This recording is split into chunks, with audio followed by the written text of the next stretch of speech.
Have you ever pondered the nature of hell as depicted in the Bible?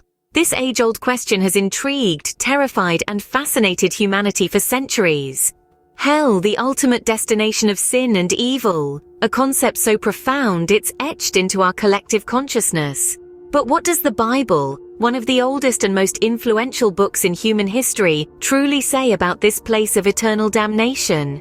Many interpretations have been proposed throughout history, with depictions ranging from a fiery pit of torment to a cold, desolate wasteland.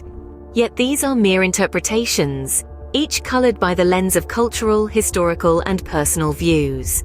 In this exploration, we will focus specifically on the biblical depiction of hell. What does the Bible itself say about this place of torment? How does it describe its nature, its inhabitants, its purpose?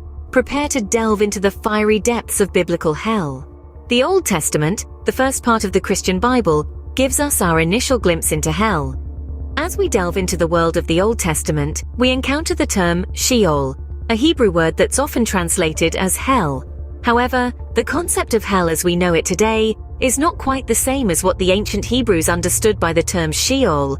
In the Old Testament, Sheol is depicted as a place of darkness, a murky underworld where all souls, both the righteous and the unrighteous, descend after death. It is not so much a fiery pit of damnation as it is a shadowy realm of the dead.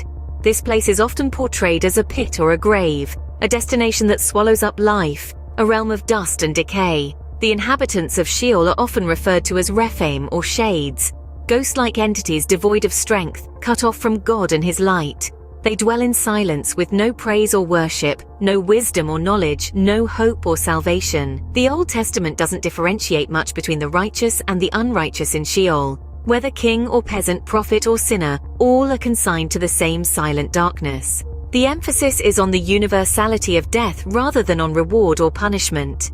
However, Sheol is not without its terrors. It's a place of oblivion and forgetfulness, where the memory of the living fades away.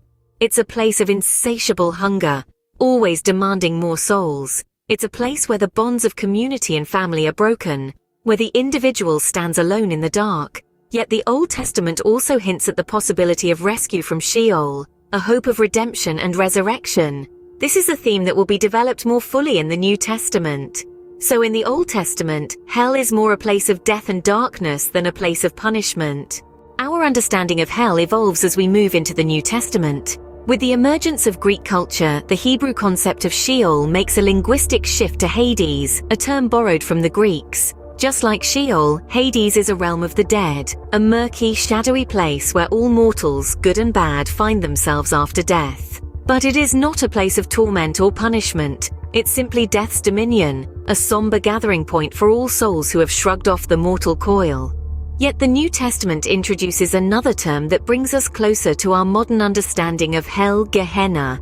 Gehenna, or the Valley of Hinnom, was a real place outside Jerusalem, infamous for its historical association with child sacrifice. By the time of the New Testament, it had become a burning trash heap, a symbol of waste, destruction, and all things unclean. When Gehenna is mentioned in the New Testament, it's often in association with fire. In Matthew's Gospel, for instance, Jesus warns of the danger of being cast into the fiery Gehenna. It's a place of unquenchable fire, where the worm does not die and the fire is not quenched. This description paints a picture far removed from the shadowy neutrality of Hades. Gehenna is a place of active, fiery torment, but it's not just about physical torment. Gehenna also carries a moral dimension. It's a destination for the wicked, for those who reject the path of righteousness. In this sense, Gehenna is more than a physical location. It's a symbol of the ultimate consequence of sin, of spiritual death and separation from God. The New Testament then adds a layer of fiery punishment to the concept of hell. It evolves from a neutral realm of the dead to a place of moral and spiritual consequence, where the wicked face the fiery retribution of their transgressions. This is the hell that lingers in our collective consciousness, the eternal inferno that has haunted the human imagination for centuries. But what does all this really mean? How have these descriptions been interpreted? Well, interpretations of hell have varied greatly throughout history, influenced by cultural, theological, and personal perspectives. Let's delve into some of the key interpretations. First, there's the literal interpretation. Some believe that the Bible's descriptions of hell are to be taken at face value. they perceive hell as a physical place of eternal torment, with actual fire and brimstone.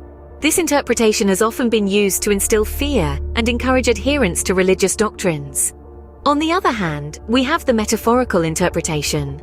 Those who subscribe to this view see hell's descriptions as symbolic, representing spiritual suffering or separation from God. They argue that the vivid imagery used in the Bible is a metaphorical attempt to convey the gravity of such a state. Then there are those who see hell as a state of mind rather than a physical or spiritual location. To these individuals, hell is the anguish and despair one experiences in life when they stray from the path of righteousness. There's also the annihilationist perspective, which posits that hell is not a place of eternal torment, but rather a state of non-existence. In this view, those who fail to achieve salvation simply cease to exist after death. And let's not forget the universalist view, which suggests that all souls will eventually be reconciled with God, making hell a temporary place of purification rather than eternal damnation. These interpretations and more have shaped people's understanding of hell, each bringing its own nuances to the concept. They reflect our attempts to comprehend the incomprehensible, to put into human terms something that is inherently divine and mysterious. It's also worth noting that these interpretations often reflect the broader societal, cultural, and historical context in which they were formed. They are a mirror of our collective fears, hopes, and understandings about life, death, and what lies beyond. As you can see, interpretation plays a significant role in our understanding of hell. One of the most chilling aspects of hell is its depiction as a place of eternal punishment. The Bible, particularly the New Testament, is replete with verses that portray hell as a realm of ceaseless torment. Let's delve into the book of Revelation, which offers some of the most vivid images of hell. In Revelation chapter 20 verses 10 to 15, hell is described as a lake of burning sulfur, where the devil, the beast, and the false prophet are tormented day and night forever and ever. This notion of eternal punishment is further underscored in the Gospel of Matthew. In chapter 25 verse 46, it states that the righteous will go to eternal life, while the wicked will go to eternal punishment. Here the contrast is stark and the message is clear. Hell is a place of unending suffering. Another key verse is found in the second book of Thessalonians chapter 1 verses 8 and 9. This passage states that those who do not know God and do not obey the gospel of Jesus will be punished with everlasting destruction and shut out from the presence of the Lord. These verses, along with many others, paint a picture of hell as a place of relentless torment. It's crucial to remember, however, that interpretations of these verses vary. Some believe in a literal interpretation, seeing hell as a physical realm of eternal fire and brimstone. Others see these descriptions as metaphorical, representing a state of eternal separation from God, which in itself is a form of torment. Regardless of the interpretation, the common thread in these verses is the concept of eternity. Whether it's eternal fire or eternal separation from God, the torment is unending. Indeed, it is these descriptions of eternal torment that have most shaped our modern image of hell. These haunting depictions serve as a stark reminder of the consequences of a life lived in opposition to God's will, as outlined in the Bible. So, what can we conclude from all of this? A journey through the pages of the Bible has led us to various interpretations of hell, from the Old Testament's Sheol, a shadowy underworld, to the New Testament's Gehenna, a place of eternal fire. Hell has been depicted in many forms. Some view it as a literal place of torment. Others see it as a metaphor for separation from God. The fear of hell, this dark, haunting concept, has undoubtedly left its mark on human behavior. It has shaped moral codes, influenced decisions, and even been a tool of control throughout history. Yet this fear, whether it stems from the terrifying imagery or the dread of eternal punishment, is deeply personal.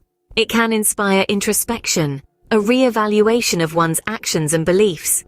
Whether one believes in hell as a literal place or a metaphorical concept, its depiction in the Bible certainly gives us much to ponder.